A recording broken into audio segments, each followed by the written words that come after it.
안녕하세요, 김영우 대표팀입니다.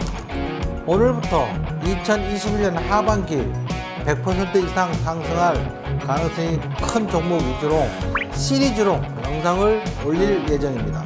가장 먼저 남북 경력주에 대해서 알아보고, 두 번째는 반도체 장비 소재주, 세 번째는 자율주행 관련주, 네 번째는 수소차 관련주, 마지막으로 대선 관련주에 대해서 순서대로 시리즈로 연재를 하도록 하겠습니다. 물론 순서는 상황에 따라서 앞뒤로 바뀔 수 있습니다. 집중하셔서 큰 수익 얻어 가시기를 기원합니다. 자, 시리즈 첫 번째, 남북 경협 관련주에 대해서 상황부터 향후 미래의 전망까지 살펴보도록 할게요. 2000년 초반에 아들 부시 대통령과 오바마 대통령, 트럼프 대통령 시절에는 대북 경제 제재를 강하게 압박하고 있는 정책을 펼치고 있었어요.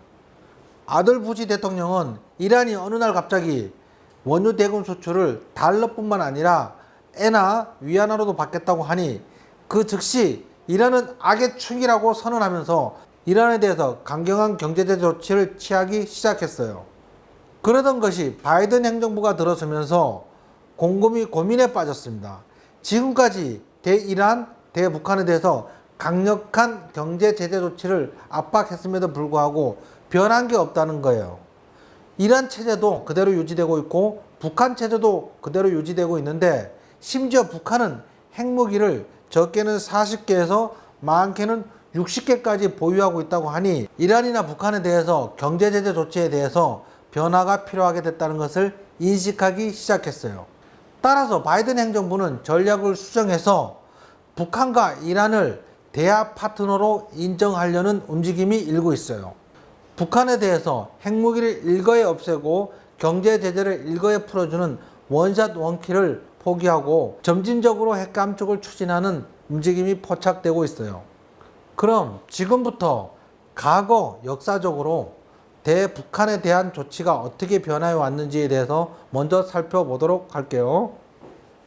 1989년 1월에 현대의 정주영 회장이 금강산 개발에 대해서 제안을 하게 되었고, 1998년 6월 정주영 회장이 솥대를 몰고 판문점을 넘어 대북으로 넘어가면서 11월에 금강산 관광이 마침내 시작되게 되었어요. 2000년 6월에 남북 정상회담이 최초로 열리게 되었고, 거기서 개성공단 사업에 착수하기로 합의를 하면서 2004년 4월에 마침내 개성공단이 가동을 시작했어요. 그러면서 2007년에 제2차 남북 정상회담이 열리게 되었습니다. 그러던 중에 2008년 7월에 금강산에서 박광자 씨가 북한군이 쏜 총에 사살되는 사건이 벌어지면서 금강산 관광과 개성공단 관광이 중단하게 되었습니다. 금강산 관광과 개성 관광을 모두 다녀온 저로서는 몹시 안타까운 일입니다. 사실은 특별한 경험이었던 걸로 기억나고 있습니다. 지금 기억나는 것은 금강산의 만물상이 단풍으로 물들였는데 굉장히 아름다웠던 걸로 기억이 나고 있고요.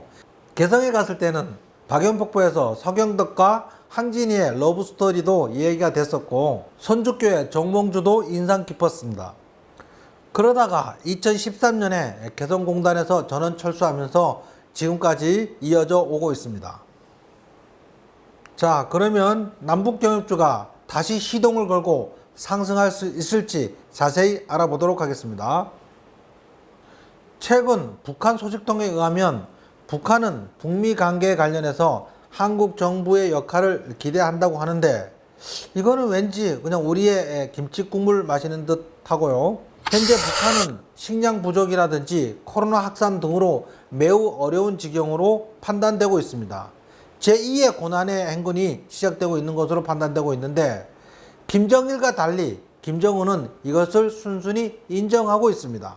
따라서 북한 입장에서는 남북 경협이든 미국의 대화 촉구든 받아들일 수밖에 없는 상황입니다. 단지 언제 어떤 모양으로 받아들일지 그것에 대한 고민이 있을 뿐입니다. 미국과 북한이 대화를 시작하고 남한과 북한이 남북 경협을 시작하게 된다면 그 관련주들에 대해서는 좀 정리를 해볼 필요가 있습니다. 남북 경협주로는 먼저 개성공단 관련주로 신현, 인디에프 등이 있고 비료 종로 관련주로 남해화학, 조업이, 아시아 종로 등이 있습니다. 남북 철도 관련주로 대하TI, 현대로템이 있고 DMG 관련주로 일신석재와 자연과 환경이 있습니다. 그리고 마지막으로 관광 관련주로 아난티와 현대 엘리베이가 있는데 이 외에 시멘트 관련주들도 남북 경협주로 포함되어 있습니다. 이 중에서 하반기 크게 수익을 줄 종목을 두 개를 골라내자면 대부분의 종목들이 남북 경협 상황에 따라서 크게 상승할 가능성이 매우 높습니다. 여기서 두 종목을 고른다면 저는 남북 철도 관련주의 현대로템이나 관광 관련주 현대 엘리베이를 두 개를 꼽고 싶습니다. 지금까지 하반기 큰 수익을 줄 시리즈 첫 번째 남북 경협주에 대해서 자세히 알아보았습니다. 김영 대표는 여러분들의 성공 투자를 기원합니다. 감사합니다.